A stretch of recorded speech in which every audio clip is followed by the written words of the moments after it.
এরকম কিছু লোক আছে দেশে, চাকরি নাই, ব্যবসা নাই, দোকানদারি নাই, বিদেশে কেউ নাই, কিন্তু বাজার থেকে বড় বড় মাছ কান্না ধরে নিয়ে আসে। যারা সারাদিন পরিশ্রম করে, মাথার গাম পায়ে ফেলে ব্যবসা করে, বাণিজ্য করে, চাকরি করে, টিউশনি করে, এরপরেও সংসার ভালো চালাতে পারে না। উনি যদি ওনার রাজনীতির মাধ্যমে 2 নম্বর পথে ইনকামের কোনো সোর্স না পেতেন, তাহলে মাছ তো দূরের কথা, বাকিটা আপনি রাখুন। কোরআন মজিদ নাজিল হওয়ার আগে রাসূলের একজন শত্রু ছিল না, যত শত্রুতা হয়েছে সব কোরআন মজিদ নাজিল হওয়ার। রাসূল করিম সাল্লাল্লাহু আলাইহি সাল্লাম এই কোরআন মজিদ দিয়ে সমাজ, পরিবার, রাষ্ট্র চালাবার জন্য এই শত্রুদের মোকাবেলা করে মক্কার কণ্টকাকীর্ণ পথ ধীরে ধীরে পাড়ি দিলেন। এই কোরআন মজিদ রাসূলের উপরে নাজিল হয়েছে, রাসূল এই কোরআন মজিদ রাষ্ট্রে প্রতিষ্ঠিত করেছেন না করেন নাই? করেছেন। এই কোরআন মজিদের দাওয়াত দিতে গিয়ে আল্লাহর নবী কত মানবিক নির্যাতনের শিকার হয়েছিলেন। সাহাবায়ে কেরাম অকাতরে জীবন দিয়েছিলেন। রাসূল করিম সাল্লাল্লাহু আলাইহি ওয়াসাল্লামকে মক্কার কাফের এবং মুশরিকরা এই কোরআন মজিদ নাজিল হওয়ার পরে দাওয়াতি কাজের ময়দানে পাগল বলেছিল, গণক বলেছিল, জাদুকর বলেছিল, অশ্রাব্য ভাষায় গালি দিয়েছিল। যে দেহ মোবারকে মশা এবং মাছি বসা হারাম, হারাম এবং হারাম, ওই দেহ মোবারকে ওরা পাথরের আঘাতে আঘাতে রক্ত ঝরিয়েছিল। 3 বছর আল্লাহর নবীকে ওরা শিয়াবে আবি তালেবে জেলের ভিতরে রেখেছিল। কয় বছর? আরো জোরে বলুন। মক্কা থেকে অনতি দূরে শিয়াবে আবি তালেবে আল্লাহর নবীকে কাফের এবং মুশরিকরা সিদ্ধান্ত নিয়ে জেলে ঢুকিয়েছিল। মানবেতর জীবন যাপন করেছিলেন আল্লাহর নবী, সাহাবায়ে কেরাম সঙ্গে ছিলেন। মক্কার কাফের এবং মুশরিকরা সামাজিক যোগাযোগ বন্ধ করে দিয়েছিল, কেনা বেচা বন্ধ করে দিয়েছিল, হাদিয়া দেওয়া তো দূরের কথা। 3 বছর পার হলো। 3 বছর পার হওয়ার পরে আল্লাহ নবী একদিন চাচা আবু তালেবকে ডেকে বললেন, চাচা, মক্কার নেতারা আমাদেরকে জেলে দিতে গিয়ে যে সংবিধানটা লিখেছিল, যে নীতিমালাটা লিখেছিল, যেই নীতিমালার আলোকে তাদের দৃষ্টিতে আমাদেরকে জেলে ঢুকালো, ওই নীতিমালাটা আমাদেরকে জেলে দেওয়ার সময় ওরা আল্লাহর ঘর কাবার দেয়ালের সাথে ঝুলিয়ে রেখেছিল।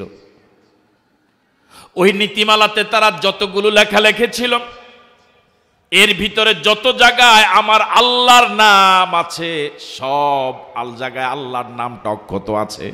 আল্লাহর নাম ছাড়া যা কিছু তারা লিখেছে সব উলু পোকায় খেয়ে ফেলেছে। বুঝেন নাই? কিসে খাইছে? কোন পোকায়? উলু, উলুনি কয়। আবু তালেব বললেন, ভাতিজা তুমি বলো কি? রাসূল বললেন, চাচা, জীবনে কোনোদিন অসত্য কথা বলি নাই, যা বলেছি শতভাগ সত্য।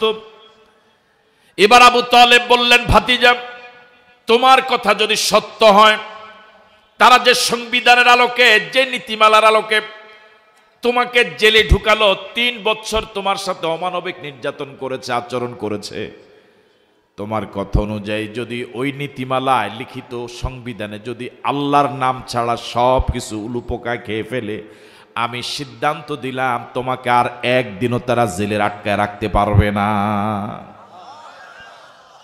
আবু তালেব চলে গেলেন কাবার পাদদেশে।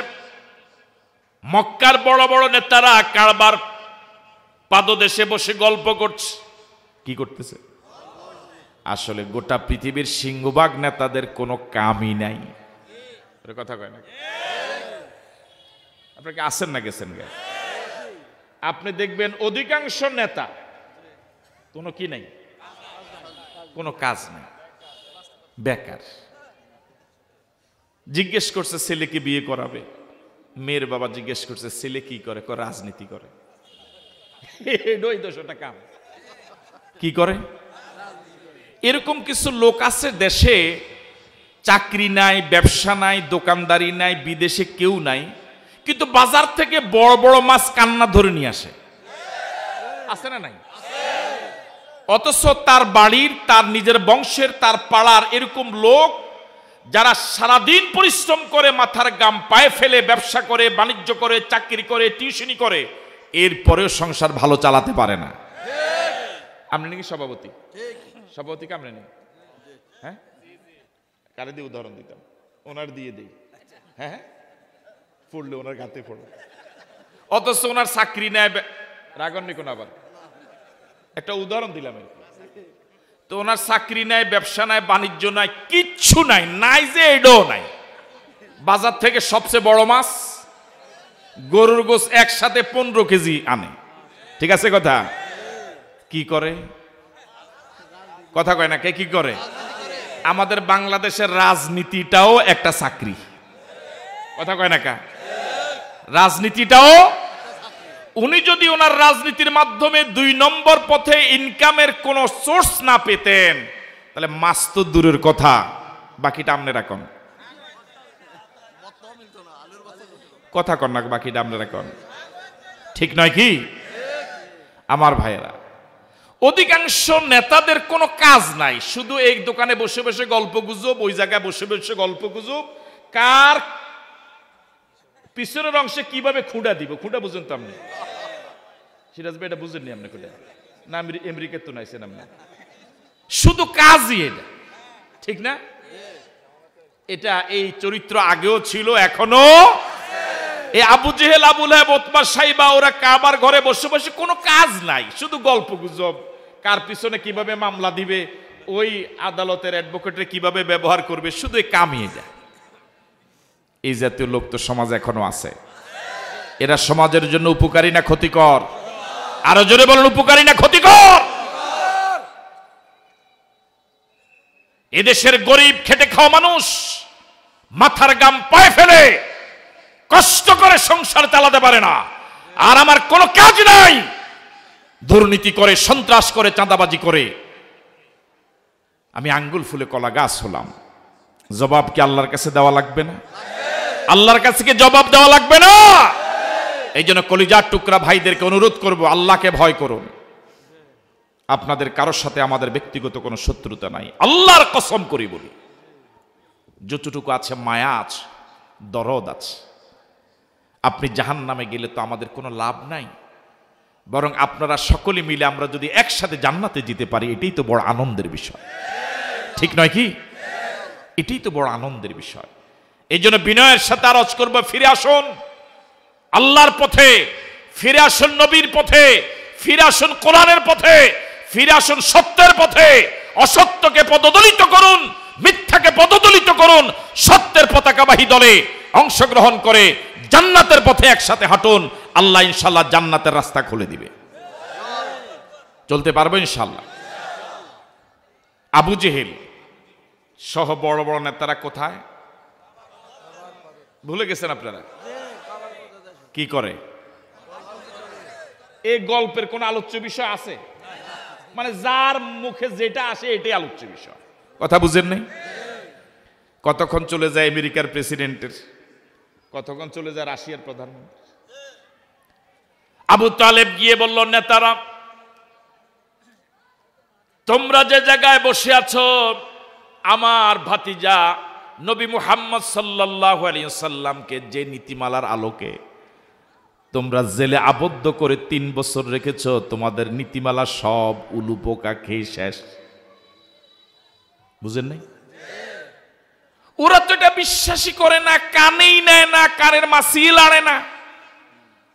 বলো আমাদের কথা মক্কা একবার উঠে, কি কথা কয় না কা, একবার উঠে, শুধু কথায় না বরং এই আঙ্গুলের ইশারায় উঠে। আর আমাদের দাপটে আমাদের সাথে কথা বলার মতো সাহস মক্কায় কারো নাই। আর আমাদের লেখা সংবিধানে উলুপোকা খাবে, এটা হতেই পারে না। যে জায়গায় আমাদের পোস্টারের উপরে, পোস্টারের দিকে সাউন্না মানুষ হতো নাই সমাজে। কথা কয় না, আমাদের পোস্টারের দিকে সাউন্না মানুষ, সাহসী মানুষ, সে জায়গায় আমগো পোস্টার খাইয়ে লইব। বুঝেননি কিছু নাকি? আছেন আপনারা? যে আমাদের এরকম দাপট, আমাদের এরকম ক্ষমতা, আমাদের এরকম যোগ্যতা, আমাদের এরকম ত্রাসের রাজত্ব আমরা কায়েম করেছি। আমাদের সাথে আমাদের দিকে তাকাবার সাহস নাই, সে জায়গায় আমাদের সংবিধান খেয়ে ফেলবে। আবু তালেব বললেন ভাতিজা, আবু তালেব বললেন নেতারা গলার আওয়াজ একটু ছোট করো। আল্লাহু আকবার বলবেন না? মাতবাড়ি বহু করছো, এখন আর কইরো না। এখানে বসে বসে কেন বলো যে তোমাদের সংবিধান উলু পোকা খেতে পারবে না? সংবিধান তো একটু দূরে কারবার পাশে লেখা, একটু গিয়ে দেখো না সংবিধানটা ঠিক আছে কিনা। আমার ভাইয়ারা, আবু তালেব এর কথা শুনে মক্কার নেতারা এবার কারবার দেয়ালে তাদের ঝুলানো সে সংবিধানটা গিয়ে দেখলো আমাদের নবী মুহাম্মদুর রাসূলুল্লাহ সাল্লাল্লাহু আলাইহি ওয়াসাল্লাম যা বলেছেন সব সত্য। জোরে বলেন আল্লাহু আকবার। এমন নবীর উম্মত হতে পেরে খুশি না বেজার? জোরে বলেন আলহামদুলিল্লাহ। রাসূল জেল থেকে ছাড়া পেলেন,